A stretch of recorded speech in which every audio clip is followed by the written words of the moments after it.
It is March 12th, 2018, and this is Atlanta United FC Weekly, a Home Before Dark podcast. With a cherry on top. With a cherry on top. We're a few minutes late because we just finished up a game of Catan, which Kevin lost. I lost too, but Angie beat us both, and we commanded Kevin to go get milkshakes 20 minutes before we were about to record. No, that is a lot of time. I had like 13 minutes when I got in the car and somehow made it there and back.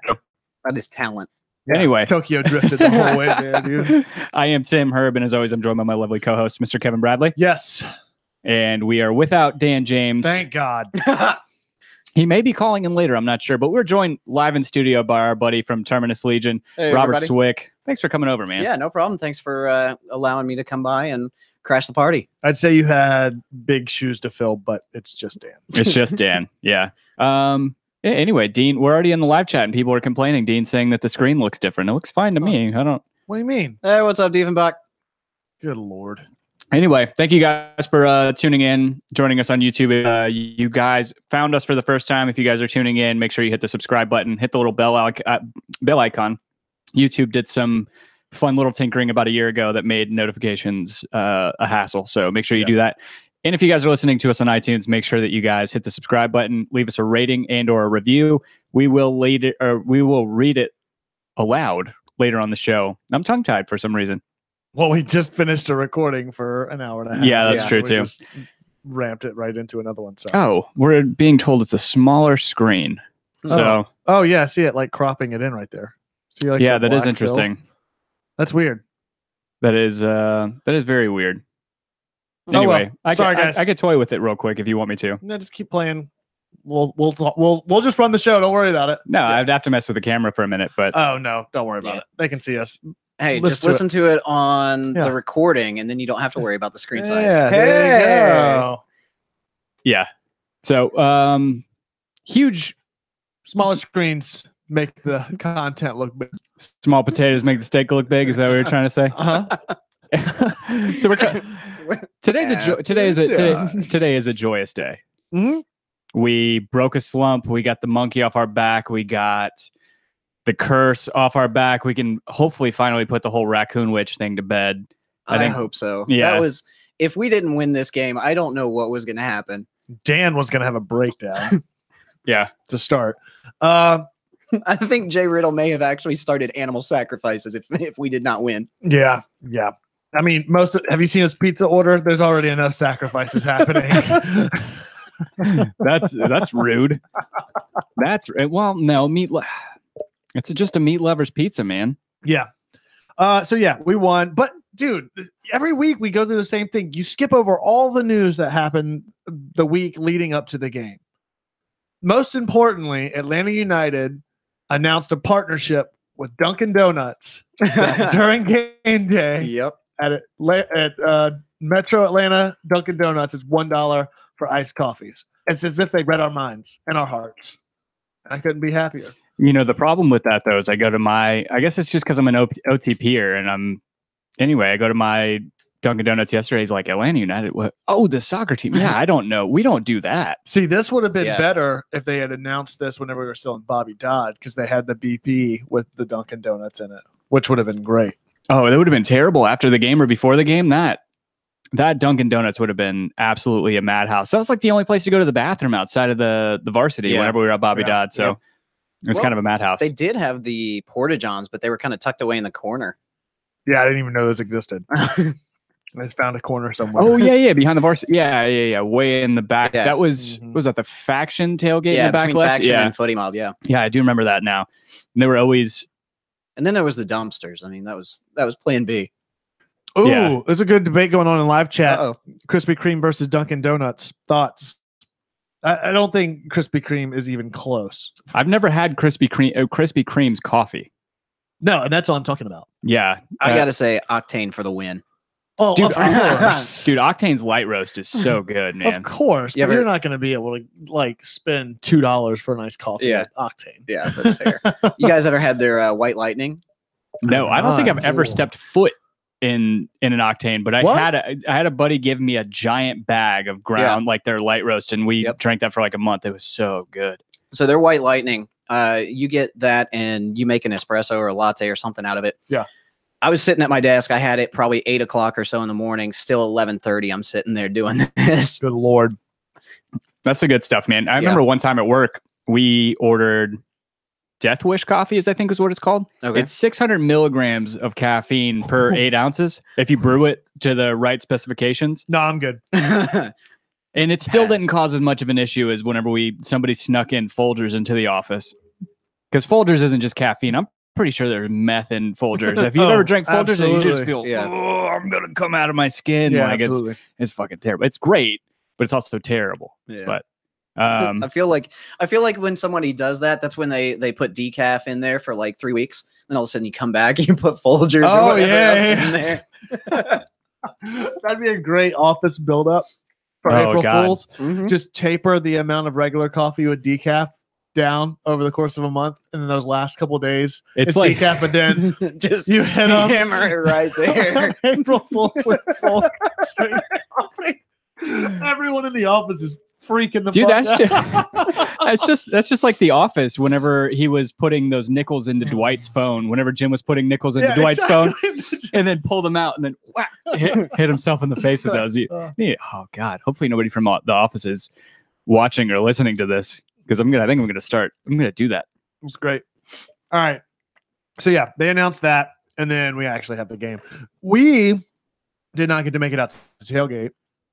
You did. I did. How was it? It was great. I was over at, I went to all 4 of the tailgate. Well, I didn't stop by the Footy Mob tailgate. I did stop at Terminus Legion. We had Meatballers, food truck was there, Second South Beer, Sparkle Donkey Tequila, Old Fourth Distillery. They had their Lawn Darts, which was sweet tea, lemonade, and vodka. Oh, that's cool. And they had their actual mixologists out there. So I really like their gin. I like their us. gin a lot. I like their gin a lot. Yeah. And then stopped by Resurgence, said hi to some of the friends I know over there. Went over to Faction, said hi to Sam Jones, Kelly, Jay, everybody over there, because they were doing the big wing challenge. And then just kind of made a lap around, and then I think we could do a cross podcast wing challenge. I think one of us could probably step to Sam Franco. Cool. How many of those 75 did he finish? I don't know. I didn't stick around for it because I think by the time it ended was right around the time the march started. Gotcha. I think it was a lot. It's one of those like shameful things. Like nobody really wants to keep watching. It's like, okay, we get it. You guys go ahead. One of the pictures I saw, the flip counter that they had said 59 for one of the guys, and I couldn't read what Sam Franco's was. For Harris, I think was the other guy's name. And I don't think they started at 75. I think that was going the other way. Jesus. So they might have had like 50, 60 wings. Good Lord. Yeah. Let's see. Happiest of Joe says he used to work at a roaster and had to add caffeine syrup to coffee beans. It would soak through his skin and he couldn't stop shaking. Ooh. Oh God. Yeah, no thanks. Yeah, you do that right in the beginning, like whenever you first wake up. Just clear it out. Just clear out. Yeah. Don't have to drink anything. Yep.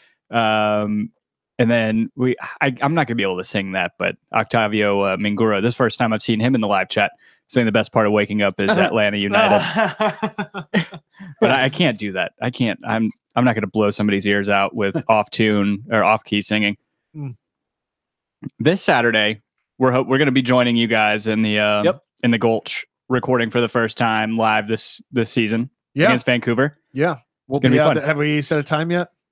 So the game starts at 7:30. March will be at what, 6:30, 6:15? Yeah, 6:15 or so. Tailgate start 4 hours before kickoff, so 3:30 tailgate start, and just whenever from there. Yeah, I think we're gonna have to coordinate with Jason Longshore. Yeah, with Sucker down here. He'll be with the Faction. Correct. Tailgate. Which we just want to kick out that first hour, and we'll come in that second. Yeah, we usually just don't. We just don't want to have overlap.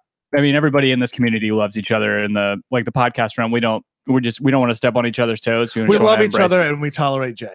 That's true.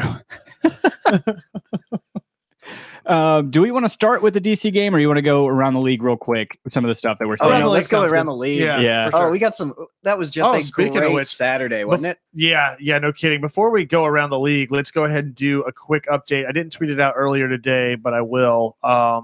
I'll pull it up following. right now. Yeah, I'll go ahead and tweet it out while you're pulling it up. For those of you guys who are not involved and you're not doing MLS fantasy right now, even if you are doing MLS fantasy, we have a league. Just search HB4D on MLS, MLS's fantasy site. And you can also go to gethomebeforedark.com/fantasy. Take you right there. We have, I think, 80. And after the season, it'll take you to a completely different website. Oh, yeah. I don't even think I don't even think we have to wait till the season ends. I think that's what's the name of your team? My twisted, my home beautiful dark twisted fantasy take on Kanye's album and Home Before Dark. Yeah, I can't get the standings to load up on my computer for some reason. All right, so top 10. We did have some people join in this week, and why we're saying go ahead and join in if you haven't yet, because a few people that joined in this week are already at the top of the leaderboard. So in first place, what did we do? The top 5. Yeah, on the show. So I guess we'll start in 5th. In 5th, we got ATL Shouty with Fowler. That is at 140 points. 4th place, Littlefoot Almiron is by Carter. He has 141 points. Drill Heaven at 148 points. No name. So better get that in there if you want to win a prize pack and be a guest on the show if you end up in first. And then Blobfish United, Kemsky with 165 points in 2nd place, and then Stats and Trends in 1st place with 166 points, and that is Beck.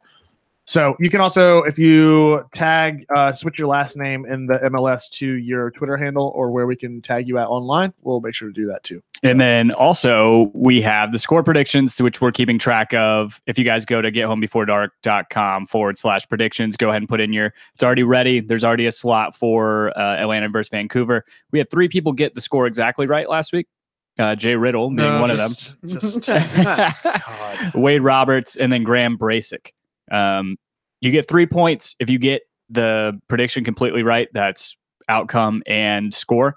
And then if you just get outcome correct, you get 1 point. We're going to be tallying that across to the season. Same deal as fantasy. Winner gets. That sounds nifty. Yeah. Winner comes onto the show for an episode and also gets a prize pack. So, yeah. However enticing that may be. I think we have a couple predictions so far this week, but make sure you guys go put them in there. If you guys are going to put them in the live chat, also make sure you go over to that link. We'll tweet it out again. Around the league, MLS Roundup, man. We had LAFC. How crazy is it that Toronto is in the garbage? Yeah. 2 weeks in. I don't know. You got to wonder if they're just focusing on Champions League. I mean, if they're pulling a Chelsea and a Leicester, if they're just tanking in the league, they know they can come back, they can make the playoffs and make a deep run. Yeah. And they're just focusing on the one thing that no MLS team has ever done before, and that's going deep in Champions League. Yeah. Yeah, they're CONCACAF Champions League. They're into what round are they They're now? in the round of 16. Yeah, I think it's what's 2 legs each. Correct? I guess the point to that would be that they don't really have anything to prove in the MLS because they just won the cup. They've only played one game, and so far they've played that one game against who looks like the best team in the East right now, Columbus, right? Mm-hmm. Yeah. So Zardes has been going nuts. Jossie Zardes is a man reborn. Yeah. I think, and it's funny because Jason Longshore Nostradamus was sitting here a couple weeks ago talking about how he thought that he was going to have a resurgence this year, and he's going to, because we were talking about who got the better of that deal between Columbus and LAFC. If you have Ola Kamara on one side and you have, not LAFC, LA Galaxy, Ola Kamara or Jossie Zardes, and history would tell you, I think Ola Kamara is going to be a better fit, but no, Jossie Zardes he stepped up. He had 2 goals on Saturday, right? I don't know. I know he had goals at Carolina. He had goals in the opener, and then I think he had goals in the Columbus opener, and then he had goals this weekend. I mean, he's just he had 2. He had 1 in the run of play, and then he also had a PK at the end of the game that sealed the deal for them. Right. Or elsewhere around the league, LAFC won 5-1 against RSL. Yeah, but RSL is one of those teams, much like what I think we'll talk about a little bit with DC United, is like, have they made any improvements from last year? Or are they still really ultimately the same team that they were last year? Yeah. Which brings up the next point, which is Orlando. They are right back where they Everyone was thinking, this team's made a lot of moves. I know a lot of this stuff is predicated upon, look, we're 2 weeks in. We get it.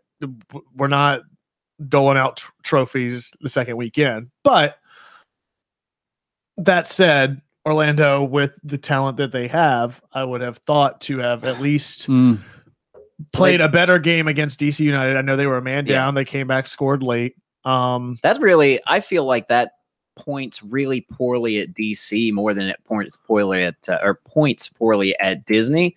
Right. And I don't feel bad about it. Stefano Pino. Stefano Pino. Yeah, he hurt his ankle. It sounds like it's pretty bad. It might be a month or two injury. I didn't Kreese was saying that. Yeah, wow. Kreese he went up for a header, landed funny, and after the game, Kreese said that he left the stadium in crutches. So, jeez. So that injuritis is what's bugging him right now. And no, I don't feel bad. Yeah, because what is it? Don Dwyer still out with the hamstring? Yeah, right? Dwyer's still out. I love this is my favorite hashtag right now. Hashtag Kreis in. Kreis in. Yeah, Jason Kreis in. Stay. Pierce Hicks joining us in the live chat for the first time in a while. Glad to have you back. Kreis forever. I think that could be, or I don't know. What? I think either of those we can get pumping on social media. Oh, yeah. So speaking of what's today's date? Today's the 12th. We are 10 days away from the first use of hashtag Orlando is not the South. Ooh, from the first. We need to have a birthday. From we'll get a little birthday. From the inception. We'll get a birthday cake next week, and we'll get hashtag Orlando. Hashtag Orlando is not the South right there in the front. I like that a lot. One thing I will say, and I'll play devil's advocate for a minute, and you guys can hate me all you want, but part of the reason that I am not so quick to judge Orlando right now is because they had so much turnover. Last year, you kind of knew what you were getting from the onset because it's the same team pretty much that was coming in from the year before. And they didn't really have to have that time to gel. And they started off super hot, and they were one of the best teams in the league for 2-3 months. And then they just shit the bed. Now, Sasha Question is done serving his suspension. Or does he have one more game? He might have one more. Because from the dust up from Josie. Yeah, him and Josie. Was that the U.S. Open Cup? Or was that in the... No, that was in the playoffs. You're right. Yeah, sorry. Where he serving a 3-game suspension, I think, or 2 games. I think next game he is back, though. If I'm not mistaken, he is going to be playing the next game. So we'll see how he integrates into that team. Justin Merrim's not off to a great start, I don't think. But I think time will tell. I think that team is going to get more cohesive. But I think the main thing with that team, and I don't want to spend too much time on them, is that Kreis is just not a good manager. No, he is not, and he's a godsend for us. He is, and he showed that unfortunately at New York as well. I mean, he was there for their inaugural season, and then they gave him the boot, and their coach came in now, and he's just miles better. Right. And Orlando, the funny thing is, they came in the same year as New York. They finished 8th. Kreis came in, and then they finished 9th.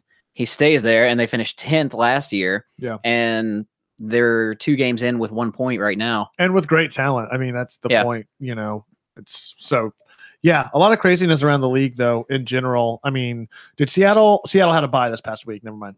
But that's so weird. Teams having buys, but it also is the Champions League.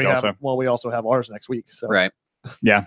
I guess it's also the international break next week. Oh, is it? Yeah, which Miggy's going to be. Speaking of, Miggy versus the U.S. men's national team. Wow. In Concord, North Carolina. So yeah, that'll be interesting. You going? I am not. I'm going to be here this weekend. I'm going to stay again, watch the game with American Outlaws at Reraw. Yeah. Nice. Yeah. Well, last U.S. men's national team the only game I went to, Angie took me to last February up in Chattanooga against Jamaica. That was a good game. It was, and I rode Jordan Morris so hard during that game, and then he scored that game. He scored the game tying goal, and it was it ended up being good. But what else is going on in the league right now? Well, they're pointing it out over there. The what was it? Was it Sporting and Chicago?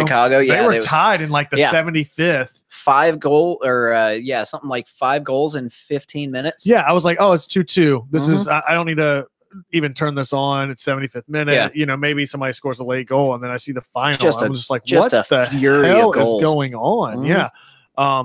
That's insane. So what are your thoughts on Chicago at this point? I mean, I didn't watch the game, but to see them, you have to remember how hot they started last season, and then they're like the Cubs. They just get to September and it just fell off the table. Yeah. I mean, they got knocked by the Red Bulls in an almost empty stadium. in the first round of the playoffs. I mean, that was just their season in a nutshell. Yeah. Speaking of empty stadiums, we did not have anywhere close to an empty stadium this Saturday. No, we broke another attendance record. Moving on to the DC game. Yeah. What was it? 72,035. Yeah. Yep. So broke what the was record it last again. year? It was like 71.5. 71,847. I think it was what it was for the second record. The first one before that was 70,400 and change. Right. Yeah. And then like we that. set the postseason. Postseason and season attendance. Right. And so I saw this week another announcement. They are opening up a fifth 300 level game for this season. The Chicago game, the last game of the season. They're going to do like what we did with Toronto. And if we can hold, a little over 45,000 for each of the 200 level games, and then get 71, 72 for all 5 of the 300 level games, we'll be at 900,000 fans for the year. Crazy. It's 52,400 average attendance, which just sets the pace for them to try to break 1 million next year. Yeah. If that happens. I mean, yeah, a lot has to happen, but I don't see this city all of a sudden not being interested. Camera feed's fixed, by the way, guys. Because those of you guys who have not noticed, I think it was something that we had talked on last year. Is the way that they had pushed the attendance. We were a little peeved at first, like, they're going to control it after what we did at Bobby Dodd, and they already. They restricted at Bobby Dodd for construction reasons. Like we sold at 55,000 in our first game. It's like, you don't need to restrict us, but I think it's the right way because they're saying, well, first they raised the cap on season ticket holders. Yeah. They're just going to keep selling them and selling them and selling them until they can't sell them anymore. And we have enough interest that we keep breaking this so often. This attendance record was the 3rd time we've broken it, right? Yeah. I think eventually you're going to see half the season, and then you're going to see, well, now it is almost, what is it? 5 out of 17. 5 out of 17. Yeah. So it's a third of a little under a third, which we don't know the way that works. If they could open it up, if they just keep seeing the demand increase, we could be the 70,000 seat U.S. stadium. So to that point, I don't think that we will realistically sell 70,000 tickets for 17 games. So there's got to be a happy medium here. I'm not of the belief that you open it up to full capacity 100% of the time, because it's just going to be weird if it's not. Like if you limit it, it makes it more special, and there's a higher likelihood of it selling out versus if it's every game and then you look up and half of the upper tier isn't even sold. One of the things I like, so Seattle does, they do some 300 sections every game, and it's the midfield seats, so they're really good 300 level seats. And I really like with Atlanta how they have the big Atlanta United tarp that goes across the 300 section when they close it off. But I almost wonder, instead of just having like 1 or 2 sections in the 300 levels open, and then you can't use that banner, what if you just open up one side of the 300 section, like the bench side or the visiting side or the opposing side? So then you get not necessarily 72, 73, but you do get, 54, 55, 56. Right. So it gives you that added amount of people in the stands without losing that kind of intimacy that the curtain creates. Yeah, that's a good point. I like the shout out from new contributor in the live chat, Gouda Clark. Love that name. Maybe if they gave out bobbleheads, we can get 100,000. What's the max capacity? Is like 83 for like World Cup games? That's for like a concert. So for soccer, I think the 72 is really starting to push the limit of how many tickets we can actually have, because that was selling. I think all 10 standing room only sections were sold. All of the expandable seats up at the very top were sold. And they were full. They were full. I mean, looking around that stadium, there were empty seats, but it was full. So I went to a my first Falcons game in Mercedes-Benz last year. I also went to a couple of the NCAA games that were there. And during a hand egg game, there are so many people that just aren't in their seats because there's so much better of a place to watch the game. Last night, I didn't see that at all. I saw speckled single seats, not, whole rows that were hanging out in the bar area. People really wanted to be in their seats to watch the game. Right. No, I thought that was great. Richard Gordon's asking what was the most the Falcons did in attendance. Oh, Falcons have done over 75. Yeah. Okay. Theirs is over 75. So Joey Herring says 77,000 allegedly online. Joey Herring also with a nice call out on Twitter, posting the stats from the attendance stats from the weekend from Soccer Insider.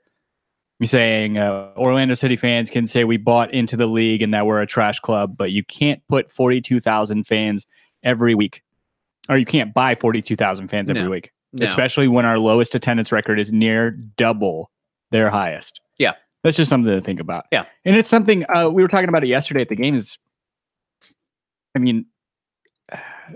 I understand the soccer specific stadiums to get into the league, but I think they're hamstringing themselves. I agree. It's one of those deals where the way that soccer works is you get more people in the stands, you get more money, you buy better players, you perform better. Then the next year, that brings more people in the stands, which brings more money, which brings in more and more and more. That's why in England, you have the top 6 teams that are always those same 6 teams, because they are the 6 teams with the biggest stadiums. They have the biggest budgets in the league. You look at MLS, one of the best teams in the league historically has been Seattle because of their occupancy at CenturyLink Field. I mean, they can easily do 40,000 fans per game. That's twice what most other MLS teams can do. And that just makes it easier for them to buy big money players. And honestly, for Seattle, if it weren't for the designated player rule, they would probably be winning championships year in, year out. So, I mean, just to kind of play devil's advocate here, I mean, is that better for the league as a whole, or is it just better for the select teams that happen to have those resources? Well, you look at how the influx of allocation money targeted in general have come into the league this year. I think, honestly, that is because Atlanta has shown what you can do with that higher attendance. And the teams just have that much money available to them to spend on quality players. And it's going to continue to grow, that allocation money, and teams are going to realize that you're going to have the teams that are the haves and you're going to have the teams that are the have-nots. And the have-nots are going to be the teams that have the soccer-specific stadiums. They're the ones that have handcuffed themselves with a max attendance of 20,000. Meanwhile, Seattle, Atlanta, and the teams that are going to have, 30, 40, 50,000 fans at each game, they're going to be the ones with all that allocation money. They're going to be the ones that are buying the better players. They're going to be the ones that are winning the league. Well, this comes back to the whole, I mean, as silly as we poke holes in it and talk about it, the whole bought not built thing, I mean, I don't know what is a more respectable approach to being successful in the league. Like going through the steps to ensure sustainable, smart growth by investing in something that can work, by doing a soccer-specific stadium that gets you into the league with 20,000 people attendance and allows you to at least establish yourself as a club. But then because you don't have, the funding to go and build or even have another major sports team that you can kind of piggyback off of. Right. But then other people like Arthur Blank or up in Seattle, that they have a much larger stadium to play in. They are generating much more revenue. And then all of a sudden they're more successful as a result of that. Like, I don't know there's not really a right or wrong, but that's my perspective is, does higher attendance for those teams that have an owner that can afford to facilitate a stadium to put butts in the seats better for the league as a whole, whenever you are creating a huge gap in the league just based on that alone? Yeah. I don't know. I think it boils a lot down to ownership and how much of a give a damn they have. I mean, you look at the Revolution, they're owned by Kraft that owns the Patriots, and they play at Gillette Stadium with them. But the fact of the matter is they don't give a damn. I will take the architect approach to this because there is an easy way to facilitate this within the league, and league owners being smart about it. It's the same way that college stadiums are allowed to grow and generate more revenue with time, which is to, at the onset, if you're going to do soccer specific because you don't have the cash flow to get into the league and you can only facilitate a stadium that houses 20,000 people, you design it and you hire a construction and design team to design a stadium with the intent to grow with time. Yeah. So if you can prove that it's successful, you only have a certain amount invested at the onset, but then you're allowed to grow and then compete within the league. And I think that's a much better strategy, but there's nothing I can really do about that. I think that's a really good point. Because you see stadiums all the time. I mean, Clemson, Alabama, I know multiple stadiums that have grown 10, 15,000 seats over the past. I mean, that happens in England too. I mean, it's the same thing. You look at that's what the Spurs are doing right now. Yeah. Well, they're building a new stadium as opposed to like expanding. Take Liverpool, who's had Anfield for however, decades upon decades. And the ownership group finally is like, we need to add on to this. And they added, 10,000 seats. I think it was something like that to the stadium. As long as you don't do it the way that they're doing in Russia, where they're building the seats outside of the. Yeah, that's creepy. I'm not gonna lie, that's creepy. Yeah, I do really not want to weird be in that stadium. Yeah. I don't know anybody. Actually, I don't know. With the announcement that you can bring heroin and cocaine and weed to the stadiums, I don't think that they're going to be short of attendance. That's going to be some weird shit going on, especially if the Greeks get over there with their guns, especially if going it's onto the field. Nice out. It's fucking nice out. Did you see that? The Greek owner of PAOK coming out onto the pitch today with, or maybe it was yesterday, with a pistol. Yes, there's a president, not owner. Sorry, he's a president. Yeah. Okay. All right. We need to get to it. Right. Okay. Pierce is asking, can we talk about breaking the DCU raccoon Ridge? All right. Yeah. So a little part of me thinks that Yamil Assad playing for DC broke the curse. I just love that he came out and gave LGP a hug. Mm-hmm. Yeah, he gave all of the players a big hug like after the game, and apparently he went out to LGP during warm-ups. Like he went out to and hugged him during warm-ups. Yeah, and he was making his rounds during warm-ups, and the fans that were already in the stadium were giving him a round of applause and standing ovation, and he deserves it, man. We talked about it last week. I would have loved to see that happen. I'm glad I didn't hear a single person boo, no negativity whatsoever put towards Yamil Assad. I don't think he had a great game. He personally had a good game, and I was watching him as he played. He was his usual aggressive self. He was constantly chasing after the ball when it was over on his side of the field. And I feel bad because Parkhurst and them, they know how he plays. So they just did a little round of, keep away from him. But that's what they did. It's bigger than that because that was what DC did to Atlanta last year that they were able to capitalize on and beat Atlanta because they knew Atlanta was going to high press, Yamil being a part of that high pressing tactic. And just ran us ragged and then caught us on a counter. And it was like we almost did the exact same thing to them Saturday or Sunday. Yeah. But like I said, personally, I think Yamil by himself had a good game. But it's just the rest of the team around him is crap. Yeah. Yeah. I mean, I have a bone to pick with their midfield aside. It's weird that Assad is like the least theatrical and least like controversial person in their midfield because Areola was hard to stomach yesterday. Yeah. And I hate, I didn't mind seeing him, and maybe just because he's playing against Atlanta in that I just see him flopping around on the field, exaggerating fouls, all that stuff. And just, who did he try to pick a fight with? It was with Lorenowitz. I was like, you're barking up the wrong tree, dude. Oh, yeah. That is a redwood tree you do not want to bark up. I still have not seen a good camera angle that shows that, was it LGP or was it, who was it that got the yellow card? Garza? No. Garza's was yellow. Oh, Garza's no, it was Escobar. Escobar, yeah. Oh, yeah.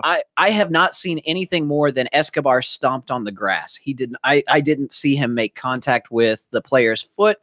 That just absolutely looked like he knew the hit was coming. He dove and he sold it to the referee. Yeah, Luciano Acosta is a little.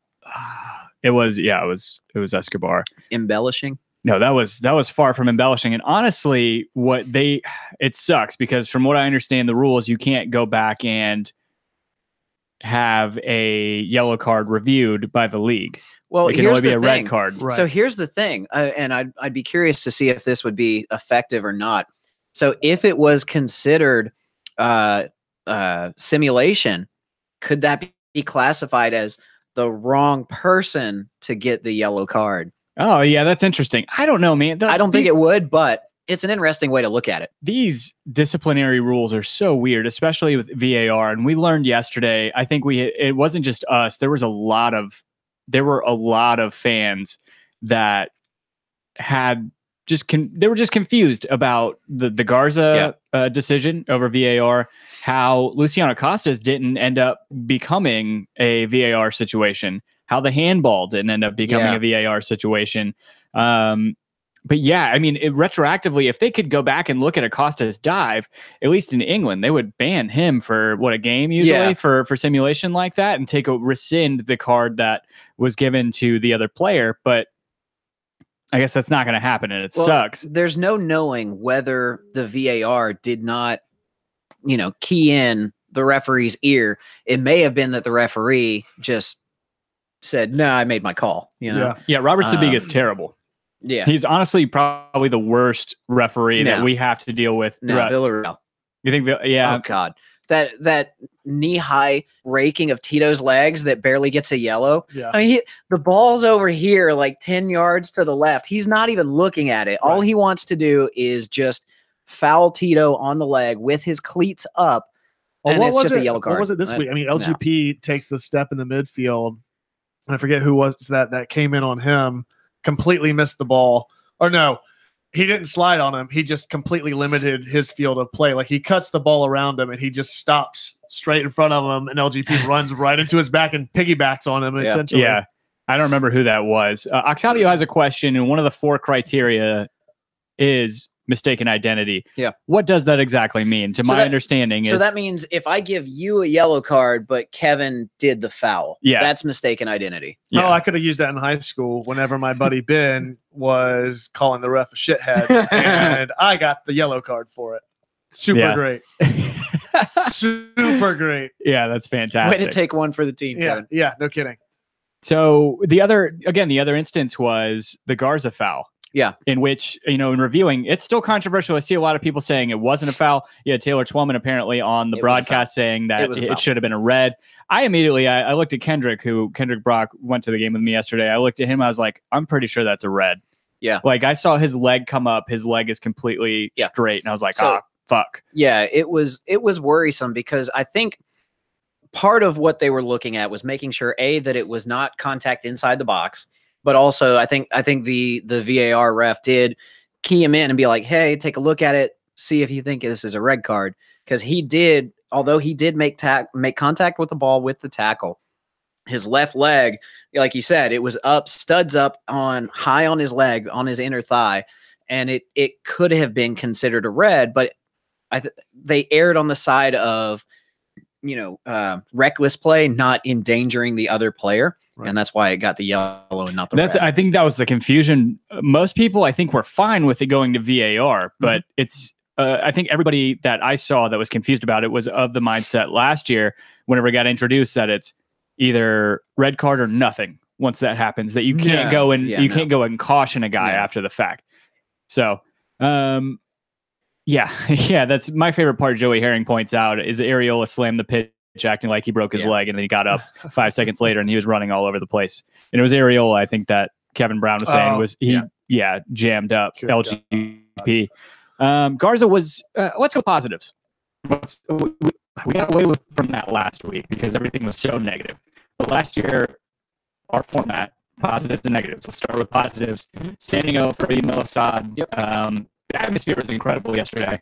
Yeah, that was the biggest march by far, right, that we've had. I think so. I mean, last year for our season opener at when we had the tailgate at the varsity, I mean, it was an ocean of people. That season opener last year was just a shit. They not figured out how to do ticketing and gate. Like, remember we stood out on the back of Bobby Dodd for like an hour just fighting the crowd, Tim, to get into the game last year. Yeah, it was terrible. In terms of the march and the crowd size, I think it was probably about the same. And anytime you have 70,000 fans, you're obviously going to have a X percentage that is more in the tailgate area than would be with 45. Yeah. But it wouldn't surprise me if, that was the biggest march that we had. There were a lot of people in it. That's awesome. Yeah, I thought the atmosphere was great. Yeah, it just felt like, and what I posted on Instagram was it just felt good to be home. Like that's how I felt. It's just been a while since being back there, and We're having, apparently the feed is not great right now. Yeah, I'm not sure what's going on there. sorry guys. Hopefully we'll put the audio up tomorrow, nonetheless. So yeah, but I thought the atmosphere was great. It was good to be home, like I said, and getting to sort of kick off, for me personally, it was another weekend of getting to kick off by introducing people. I think I'm just going to kill the video for right now to see if the audio at least gets better. Yeah, that's fine. Okay. I forgot my train of thought. Atmosphere. Yeah, I don't remember. Anyway, Yeah, I thought it was good that all three of our DPs scored a goal. I mean, that's what they are paid for. Joseph has the Elders on a DP. not anymore. That's Brings me to another point. Is Oliver Shannon's roster placement is on loan, and I'm scared. But yeah, looking at that today, I noticed that Villalba was no longer a DP. Yes, that is correct. They paid him down with allocation money to be able to pick up Barco. That is correct. Right.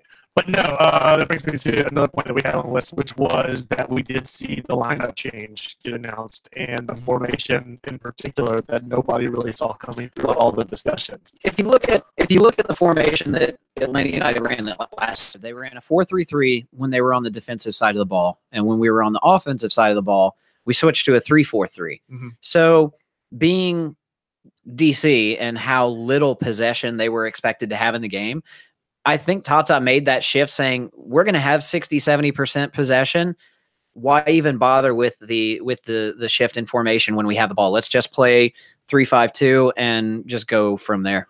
Well, it made sense back to, I forget who it was that mentioned it on Twitter to us last week, which is like, hey, I got a brilliant idea. Why not we just start everybody in their natural positions and then we'll substitute in after that, which was great. You're not putting Villalba over on the left wing and then having to put Gressel on the right wing. It's like you put him on that sort of right forward position. I guess the weirdest one was Garza being shifted a little bit more forward than he's naturally on defense, but he tracks forward so much to begin with, and he still tracked back a pretty good bit on during the game. So, but yeah, I thought that it seemed to be much more in line with what we would expect out of the players and the lineup, particularly in the midfield. Having Larry back in midfield, I was going to say, you're talking about Garza tracking back. How much better did we feel to have Parkhurst back? Absolutely. And that tackle he made chasing the DC player down and just tackle the ball right away from him just outside of the box, that was absolutely perfect. That is why he is the captain. Right. Yeah, that play in particular where you think he's going to get a breakaway and he just shuts it down was brilliant. But yeah, I mean, Larry back in midfield, like I said, I mean, just a few minutes in, he was a beast. Glaringly apparent how much we missed him in the midfield. And it allowed Nagby to get out and take space a little bit more, as well as, I mean, again, when Larry's on the back line, you don't see him press as much as he does whenever he's in the midfield, because he seems to have a little, it's almost like he's got trust issues with moving forward with somebody coming back to cover him. And so whenever he is in that midfield position, it's like he knows he's got somebody behind him and he's not necessarily the last line of defense, but then he's also comfortable enough to pull back, like whenever LGP does make the run up to the midfield and get stopped, but he's at least there to kind of track back and make those adjustments, which was great. Yeah, his performance on defense was amazing. He was getting interceptions. He was tackling players off the ball. He was making good passes. He was just absolutely what we needed him to be, not at center back. Yeah, because the stats show it. I mean, we had 2.5 goals per game average with Larinowitz last season at center back. And we were basically on par with that. I mean, granted, it was 4 goals with Houston, but a couple of them were kind of fluky goals. So you see him then go back up to the midfield, and you get one lucky break for DC is all they had all game. I mean, absolutely, Larinowitz at midfield just shut it down. They had 0 shots in the first half, right? They had 0 shots on goal until that goal. Interesting. Yeah. They, for most of the first half, I think they had 0 shots. I know they had 0 shots because I actually pointed it out to the guy next to me. I think it might have been after Martinez scored his goal, and it may have been close to halftime. That they had no shots on goal. Yeah, Pier 6, exactly how we feel. The thing I love about Parkey as center back is that he's always so calm. Yep. Best partner for the heavy metal style of LGP, which I can agree with. I think that you see that whenever you don't have the stabilizing force that is Michael Parkhurst back there. And it's one thing, like you saw him last year. I know I had this thought a couple times last year, is like, he's not flashy. He's not, doesn't seem that imposing, but whenever he's gone, it's noticeable, man. Yeah, it's the same thing. I could say the same thing about Escobar this game, where I was very happy with the way he played, because you don't notice him. Right. Like, you don't notice anybody coming in on his side. You don't really notice, you notice him getting up a little bit, but I thought that he was great. I think I really like the 3 center back pairing back there. Well, and again, that was our usual off of the ball play. And it was just that it was Larinowitz that came back instead of it. You'd have LGP on the left, Parkhurst would swing out to the right, and Larinowitz would fill in as that middle center back. But the difference was when we had the ball, that's what they would do. The only difference was when we lost the ball, you'd have Garza and Walks track back, and then you've got your 4 back, and Larinowitz would push up. Yeah, I mean, I couldn't be happier with that, with the way that we attacked that game and that formation. It was perfect for that game. What were you gonna say? Sorry. No, I know a lot of the live chat got kind of lost in the mix trying to fix things, and I want to just about the audio. All I did was to fix it was to click the same audio source we were already using and then just refresh it. For some reason, YouTube just decided to shit the bed. Anyway, it's good stuff. We had a new person in the chat, Jordan Shursky. Hey, Jordan! I just wanted to say, you know him? Yeah, Jordan's the travel coordinator for Terminus Legion. So that's awesome. His first question was, "Is that bourbon and Chick-fil-A?" And it is. We're drinking Chick-fil-A cookies and cream milkshakes, courtesy of Kevin. And sometimes you just make a boozy shake. But he had mentioned, will we do any podcasts at any of the away games? We'll see. Are you guys planning on traveling to any of the away games? I think that's still to be determined. Debating at least one of the Orlando games, depending on how things shake out. So either we could do away game podcast or event podcast for a watch party. Oh, that would be great too. Yeah, we have had Mouths of the South do live casts from when we were at Fido last year. Okay. Where are you guys at? You guys are doing everything at Second Self this year, right? Once a month at Second Self, and then scattered around. We're still in the process of figuring out what we're doing with that. So, we'll definitely have to do that then. Let's see. First half, he said they had a chance on a corner. Kevin Brown saying they had a chance on a corner. Guzan got his hand on the cross just enough to tip it past the back post run. That's all they had. Yeah, I didn't think it was much.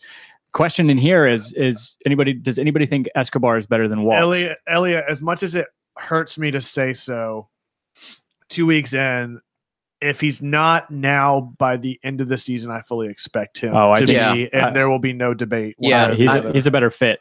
I think so too. I think that's a good way to put it, Kevin, is that at the moment, they're probably on par with Escobar right now versus Walks at the end of the season. Right. They're probably on par, but man, you get that 30 games worth of growth on Escobar. Right. Oh man. Because how old is he? He's 22? He's 23, 23. Yeah. Yeah. He's still relatively young. Yeah.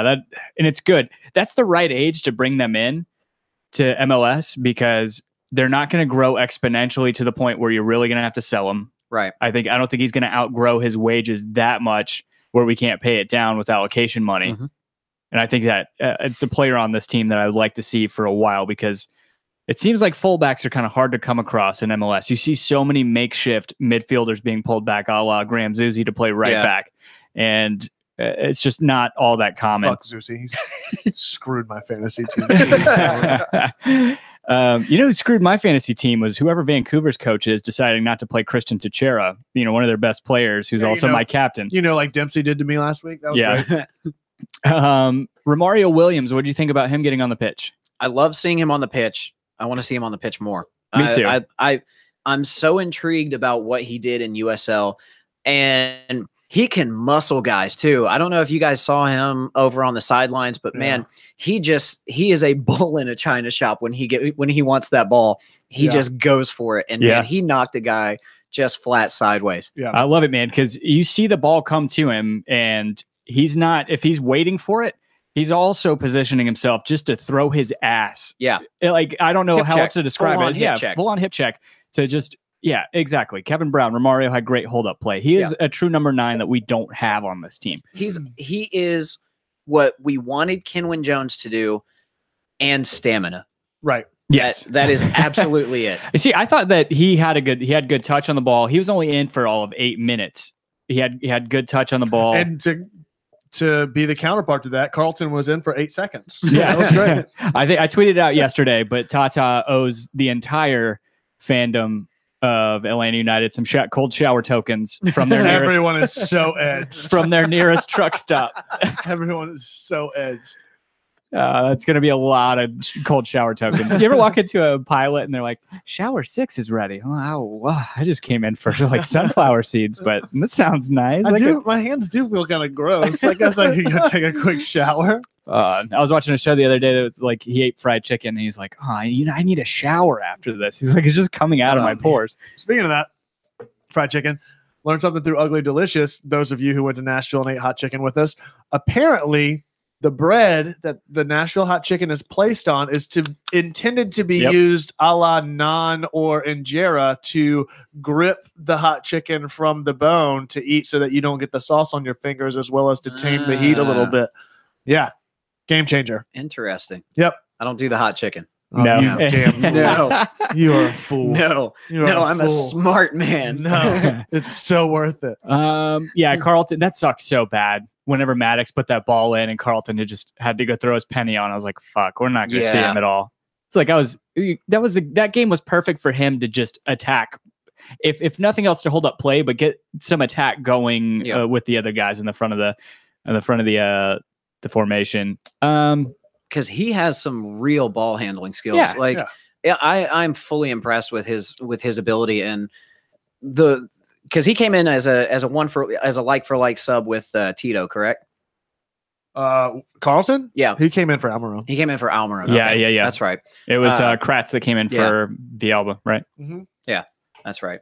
Yep. But he plays that. I think that's right. Well, yeah, no. because Tito was over on the right. Sorry, we'll get to Joseph in a minute. Carlton's on the left. That's right. Yeah.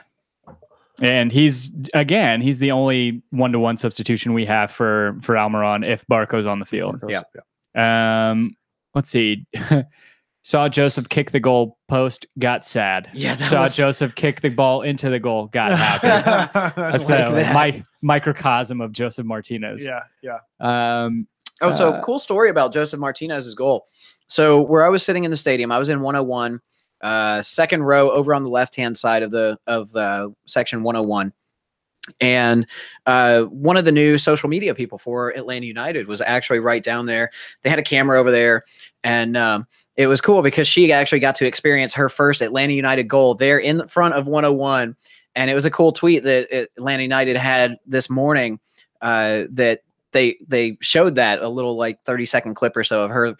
Joseph scores the goal and she starts flipping out. It was so cool. It was really cool. What is her name? Keener, right? Yeah. Last name's Keener. Yeah. I can't remember her first name off the top. Excuse me. But yeah, I started seeing her popping up recently on there. We have a great digital team. We do. Yeah. It's awesome, the stuff that they put together. So one of the cool things that I noticed this year, my wife is president of Ad Club, Atlanta Ad Club, and every year they have the Atlanta Addies. It's the Atlanta Advertising Awards. And the company that did Atlanta United's marketing, chemistry, they just took the house on the bronze level. Really? Like 15, 20 awards in 30 categories in the bronze area. Wow. Like they just went to town. That's awesome. It's not surprising though. No, not at all. The way that they've marketed this team has been fantastic. We have I think we've hit all the positives that I wrote. Okay. Any other positives for you? Let's see. The fans, the march, tailgates. It's soccer season. That's a good thing. Kings of the South still. Kings of the South. Yeah. That's a sad thought. That's a sad thing. The big Kings of the South flag that we had last year. Right. I thought about that. That got tossed in the trash. Oh, it went in the on trash. accident. Yeah. So with Monster Jam, I saw it was gone. Yeah, with Monster Jam. So apparently some of the stadium staff accidentally threw away a whole bunch of stuff. Like they had to remake the Hype Depot banner. the flags that were up there. Oh at my the front. God. I didn't know those got stored at the stadium. Wow. Yep. There was a whole bunch of stuff that got tossed in the trash on accident. Wow. You Because I saw motherfuckers. the new like big gold flag. I loved that. And I was like, oh, I guess they replaced the Kings of the South flag. Wow. What about the red and white? Where does that come in? It's a little confusing to me. Yeah, I don't know why they did red and white. I believe it's a resurgence. It's just a big resurgence flag. Gotcha. And, just adding color. Yeah, it's probably racist. Shout out to you guys. Yeah, probably. Apparently. Probably overtly racist undertones, if you ask me. Yeah, that was a bit ridiculous. I loved Resurgence's response to that. It's like, here, this is the person who designed it. Here's the middle-aged white supremacist that designed it. I love you, Vera. Yeah, you were amazing. That was just idiotic. That tifo is fucking awesome, though. Yeah. It was gorgeous. Yeah, I loved the aspect. I love the integration with the rest of the field. That was great. Yeah. It was funny though, because some of the guys I work with, about 4 or 5 of the guys that I work with at my office went to the game, and they were like, "Was that the Atlanta skyline?" I was like, "No." It was flames. Yeah. That's what. We were having fun looking at that before the game started. Negatives from this game. For me, the biggest negative I need to talk about, and it's maybe not that negative, is the LGP that we've seen the past 2 weeks, the real LGP, or is he still getting his footing? Because he has been off of his game the last 2 weeks. So that said, you realize last week, I'm not convinced he's completely healthy, even though he played. It's true. That could be playing a factor into that this week. And last week, we were down last week, just as much as Larry felt the pressure to not move forward into the midfield because he was the last line of defense and nobody was going to track back for him. And so then as a result of that, a lot of the blame kind of fell on McCann because he wasn't really filling that transition between the two of them. I think a similar thing can be said about LGP last week, where he was sort of this anchor in the center defense that is known for towing a line and being overly aggressive. And so he put himself in some really sticky situations to try to make up some of what the game was already slipping, because we were down 2-0 so early on based on shortcomings in the defense. So the combination of him playing overly aggressive to make up for the lineup and the situation that Atlanta United was in last week, and then coming back from an injury and the other factors that played into being up by 3 goals this week, I'm not willing to say that this is the way it's always going to be. I'm really perplexed by his performance the last couple of weeks, because you look at the games in Charleston, and even though we didn't have Parkhurst for those games, when LGP was playing, he looked like a captain. Like he looked like he was the embodiment of Michael Parkhurst. He was making the tackles, he was tracking back, he was making the interceptions. But then, I mean, to your point, he was having to play captain because Escobar was out, Parkhurst was out, and Garza was out. Right. So he had no choice but to play that captain role. And he stepped up really well when he needed to. And so, like you're saying, his performance at Houston and kind of this past week, it might have been partially, getting over that injury, but it is really perplexing, his performance the last couple of weeks. Yeah. Pierce Hicks saying he's considerably better this week than last. Yeah, I'd say yes. Agreed. And again, I think a lot of that is because he put last week's game on his back. Like he felt like he had to do some overly crazy play to make up for the fact that we were down. I mean, see players get like that all the time. It's common knowledge. We saw that with DC. Like DC's down 3-0, and then all of a sudden Ariola's wanting to get chippy with Lorenowitz in the midfield. Yeah. You start to internalize and have more sort of responsibility or emotion associated with being down multiple goals. I'm going to figure this out because I'm just going to do what we did before. Okay. We can put it on speaker. Dan's calling in. Oh, okay. Dan, what's up, man? Hey, Kevin. How you doing? Good, man. So I tried to call in earlier, but the feed was really crackly, so I just logged out. Did it get any better? Well, it was good until you called, and now the whole thing's gone to pot. So I'm just going to hang up because everybody's saying whoever is on the phone sounds terrible. His opinions will probably follow. Is he in the woods? He's breaking up. Well, I had this weird sensation in my heart And You have a heart? It sounded like LGP needed my defense. So I just had an urge to call in. So funnily enough, It's like he has ESPN or something. Last week I went on a bender about how terrible McCann was, and that one site was upping his stats, saying he's one of our better players, but he was garbage. So a lot of people were criticizing LGP, so I went onto the stats again and found out that WhoScored.com rated LGP as one of our better players. And then I was like, okay, well, let's try and get some other data points here. But then I went on, as an app I use, FootMob, who rated LGP one of our highest players. And then I went on the MLS app, and he was rated one of our better defenders. Sounds like you were just Googling search topics about, is LGP great? How good of a game did LGP have? Just to find sources that validate the point that you're about to make. But continue. Well, that's pretty much my homepage anyway. So, but what I found out, he had a lot more tackles. He equaled Villalba in tackles with 4 tackles. So I know, I hated that Mullins goal at the end, because I just felt that my prediction of 3-0 was going so well. I was going to envisioning calling into the podcast and saying, I told you guys, I told you we'd get a clean sheet. But then, unfortunately, I have to blame it all on LGP, and then some of it on the Hype Depot for making up the moniker of Guzan of called Mr. Clean Sheet, because now it's just never going to happen anymore. But yeah, it really frustrated me having that goal go in, because I was so confident of a win. Well, we got a win anyway, but a clean sheet, but it didn't matter in the end. All right, so we're doing our positives and negatives. What were your thoughts? Positives: Gressel, Almiron, Villalba. Also, our defense in terms of swarming back. So, talked last week when we were better defensively. We were able to swarm back in defense in order to negate some of the counters from our opposition. So there were a couple of times when we were doing that successfully, where we would have like 5 guys in the back in order to negate any threat that DC was pushing towards us. So I was very pleased to see that. Though I heard some criticism about Nagby maybe playing a little deep, but it doesn't matter. We scored 3 goals and won anyway. So Gressel, great game.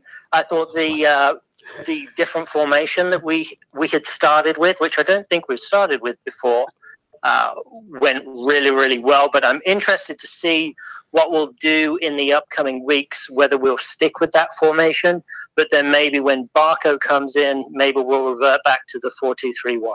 So we shall see. Good deal. Score prediction for this week, since we're getting towards the end of the show. What are you thinking for the Vancouver game? I'm a little nervous about this one. I think it could be a 1-1 draw. All right. I'll respect it. All right, man. We're going to start reading reviews and everything else. I'm glad you were able to come to LGP's defense and save the day. Hey, anytime for Leandro. Doing the Lord's work. Miss you, Dan. See you guys. Later. All right, see you, Dan. Good to meet you, Swickster. Yep, you too, Dan. Later, man. Well, that was a nice surprise. Yeah, absolutely. We really got milkshakes because Dan wasn't here, because his diabetes wouldn't let him drink it anyway.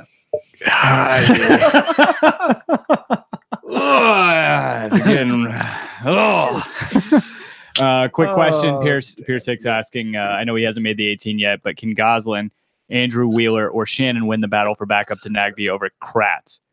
I would love to see that, man. I think Wheeler would get it. I think Tata has committed to Goslin playing for ATL UTD2. I think too. With Shannon appears to be on loan at ATL UTD2 also. Fuckers. Gotcha. It depends on what you look at. MLS.com, MLSsoccer.com. You look at rosters. It says he's on loan. Because actually, and that actually reminds me, because I did notice that Wheeler was warming one of the up. guys, that was warming up with his penny off. Yeah. So he was intended to come on at some time, and then something changed. It was close for sure. I honestly think I throw your kids into the deep end, see if they swim. I think Chris Goslin's ready. I'll say it week in, week out. Does Ollie Shannon have a he still has an doesn't have MLS contract though. He correct? does, yes. So it's easier to bring him back to the first team. He's able to go to and from. Carlton and Goslin are both MLS They're both players. MLS right? players. Yeah. Okay, cool. So it should be easy to peel them back, like you said. Yeah, it's interesting that MLS Soccer has Shannon on loan, but if you go to Atlanta United 2's website, look at their roster, it doesn't load. He's not there. No, it just doesn't. It just load. doesn't play. It just straight up won't load for me. I don't know if it was my computer earlier, but if you go to ATLUTD2, No, I had the same issue. 2.com, Yeah. and then you go to the roster. Because I was trying to go to the roster to see if Shannon was on there. They Trust me, I've already tried to figure this out, Tim. They haven't. I even made sure to mention him in all of my tweets, and he hasn't responded. Where's Shannon, guys? Has anybody heard from Shannon? Where's Shannon? I'm not wearing shin guards. That's great. Vancouver game, real quick. Yes. You guys nervous? Yeah. They're the best team in the league, I think. I was at the Vancouver game last year, and I was worried about that game, and I called it as a trap game, and sure enough, it was 3-1 to Vancouver, and that was a team that they just, if it wasn't for bad luck, they'd have none. They had hit the post like 5 times in the last 3 games or something like that, and I was just like, they haven't scored a lot of goals, but man, this feels like a trap. Yeah, they are. To me, they're the best team in the league right now. Probably the most complete. When you can sit Teixeira for at least, if anything, he was a late sub and still beat Houston in Houston 2-1. Then I think the way that Albert Elise is playing, they were able to they did concede a goal to him. But yeah, I'm scared. I mean, Pierce Hicks says it right. Their strengths are our weaknesses. I mean, Kendall Waston, their size, right? I mean, between Kai Kamara and Kendall Waston, them on set pieces, it's going to be hard to defend. Yeah, we need to make sure that Parkhurst and LGP are like glue on their tallest guys. I mean, I know Joseph has his ups, but having somebody 6'2", 6'3". Well, that's also, I mean, we saw this last year that while we know, and I still think in a lot of ways that set pieces are sort of the Achilles heel of Atlanta United, that they got much more competent and readily available to address set pieces whenever Guzan got comfortable inside the box, because he has such a demanding presence on corner kicks to come out and punch it or get in front of people to play the ball out. Well, that and I was watching the replay, and late in the game, there was one of the corners, and it was you could hear through the ESPN audio, you could hear every word that Guzan was barking out at the defenders, telling them, hey, get over here, mark that guy, Parky, come over here, Leo, get over here. Yeah. I mean, he is a great communicator to the defense on set pieces. Yeah. I will say 2-0 Atlanta. Screw it. Go big or go home. Ooh. I think this is going to be the first time I predict us losing. At home, at night. Let's go. I have a feeling we're going to lose this game 2-1. Fuck off. I'm going to go 2-2, but only because of late game miracle. Yeah. That's what I'm feeling. All right. We're getting score win. Predictions in there. Yeah, I think I'm getting some shock responses, but I think that Vancouver is that good. And 2 games in, I don't think we know anything about any of these teams. Think about how well they finished the season last year, though. Yeah. And anyway, if you guys think about how great Toronto finished the season last year. Yeah, they'll win they're not going to win the league, but they'll win the Supporters Shield again. If you guys can put your score predictions in the chat, but if you guys want to be part of the competition to win some sweet swag and get a spot on the show at the end of the year, make sure you go to gethomebeforedark.com/predictions. Go put them into the form. We have a long list here, guys. You guys put us into the triple-digit mark in reviews on iTunes. So thank you very, very much. We're at 102 ratings on the Atlanta United show page, and we love the hell out of you guys for doing that. It means a lot to us. And some of the we love all the reviews that we get, but this cluster that we got this week was pretty great. Daniel James. We're going to have to save one of them for one of these. Kirby, we're going to save yours until Dan gets back, rightfully so, because but you're not going to be here next week, so you have dialogue requests. So I am here next week. I'm gone the week after next. Oh yeah, you're right. Okay, good. Yeah. So next week, Kirby, you'll get your review read because there are dialogue pieces so for all before we three get of to us. iTunes, and I do not condone this. I'm only reading this because I feel bad for him because he's done it 3 times, and I also love the guy to death. But Dan Noto left us a review on Twitter.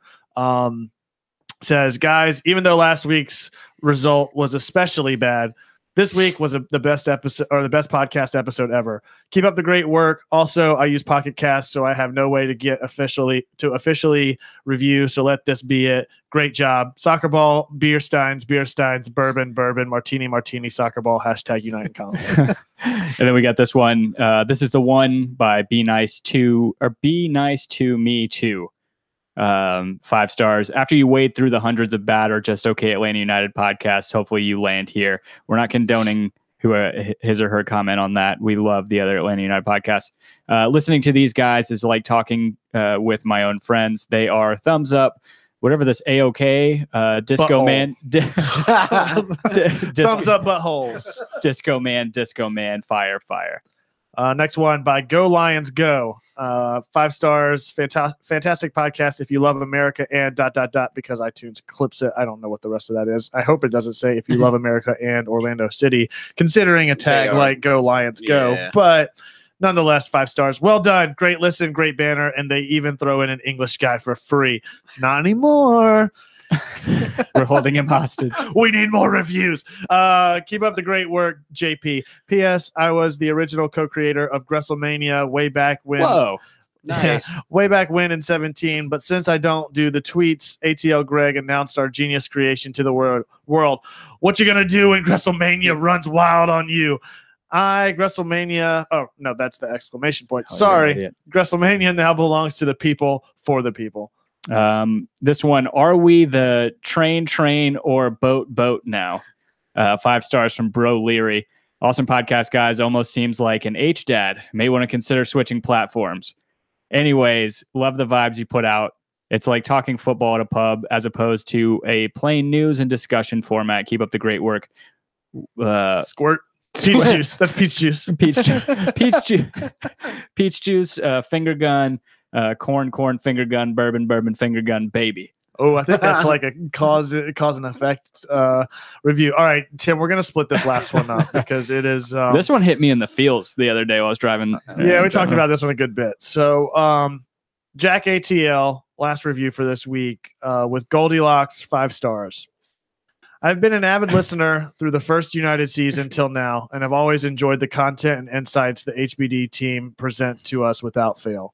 The various unprecedented successes our 5 stripes have experienced generated opportunities for many shows and content creators to flourish online with lots of quality. I enjoy and consume most of these shows, but HBD holds a special class of its own. I'll read one more, Tim. Soccer Down Here puts out tons of content each day, and you feel like you're listening into the meeting room at a sports news network. The Mouths of the South podcast feels more like hanging out at happy hour with sports news industry folks. Atlanta United Fan TV is working hard to get YouTube famous, traveling and doing interviews and making great content. All of that is fantastic, and it all fits in its own niche of demand, but HBD occupies a unique place. Weekly content and discussion of everything from the players and coaching to the motivations behind decisions or the proclivities of the fan base makes Home Before Dark consistently the most approachable of all Atlanta United focused content. Somehow it manages to be both easy to consume, but deep in detail and insight. This is all done in a way that invokes a cooler of drinks and close friends on a screened-in porch. If I had any complaint is that I wish we had more. HBD is a show that I can play for my dad who loves sports but hates sports talk and news shows, and he'll listen without complaint. Unlike all but the best YouTube channels and podcasts, it is hard to not feel like Tim, Kevin, and Dan are people you know and like after a number of episodes. When you've listened to their opinions for a season, ridden the excitement and heartbreak together, they easily break through the normal wall that most of us have separating entertainers from ourselves. We are used to pundits and talking heads, and they fit into a certain mental box. Tim, Kevin, and Dan have the ability to live in a different place with our neighbors, fellow fans, and supporters. Jack Stokes, ATL. Peace up, A-Town down, unite and conquer. Orlando ain't the fucking South. Yeah, Thanks, Jack ATO. Nice. That definitely made me feel. Sorry, Richard. Yeah, you're right. It does say DC at the top. Sorry, I forgot to update the actual headline. The headline is false, but the actual data input, it generates it for the spreadsheet is broken out by week, and it will plug it into the Vancouver score column in our spreadsheet that it generates. So you're still good. Nice. All right. Thanks, man, for coming on. Plugs. Where are you going to be at this weekend? What's going on? Terminus Legion tailgate at the Gulch on Saturday. We've got Second Self Beer, Sparkle Donkey Tequila, Old Fourth Distillery, Real Mexican Vittles for food. Sons of Pitches will be there. If you haven't seen them, they have their Sunday and X versus X leagues that they run throughout the city. They're fun. Yeah. Yep. They do a good job. We'll also have Lloyd's Soccer over here in Atlanta. They get a 10% discount to Terminus Legion members. They will have their number press as well. And then we skip a week for the 24th, and then the March 31st game against Minnesota, we are at Second Self Brewery. We'll be having, I'm not sure who the food truck is that's there, but details are at terminuslegion.com or visit the Terminus Legion Facebook page. Cool. And we'll be out there Saturday as well, obviously. Yeah, looking forward to it. We got a couple other things. Joey Herring, he's asking, can we partner with the supporter section and do a Soccer in the Streets tournament for some charity action? Different podcasts join together. We have something cooking up that's going to be happening. Of our separate schedule on Saturday that we will give you guys information on closer to the date. But yes, something along those lines is planned. Yeah, and he's asking, why haven't we played any damn Fortnite? I haven't turned my Xbox on in a couple weeks, I don't think. Tim doesn't play at all. He's too old and is outgrown. Yeah. Yes. I just haven't played because I've been super slammed. I had friends from out of town this weekend. I will be on at some point this week. Normally Mondays and Tuesdays are a lock for me, but you can find me on Xbox typically Wednesday, Thursday, sometimes on the weekend. We'll see. So we'll be out there at the tailgate this weekend. And yeah, we have lots of things planned this season, as we said weeks ago. So keep your eyes and ears peeled for that. Twitter. Where can they find you at, Rob? Find me on Twitter and Instagram at the Swickster, SWICKSTER. Tim? You find me at Tim Herb. You can find Dan as well whenever he's not here, either talking shit to me through the Home Before Dark Twitter page, or it's added a nice dynamic having a third person in there tweeting all from the same account, or at his handle, which is at DNJMS. You can find me as well at The Architect. That's at D_ARC1TECT, collectively at Home Before Dark. That's before spelled B and the number 4. Go to gethomebeforedark.com for all the links that we mentioned in tonight's show and any other goodies that you may be on the lookout for. Hats, fantasy, all of it. Yeah.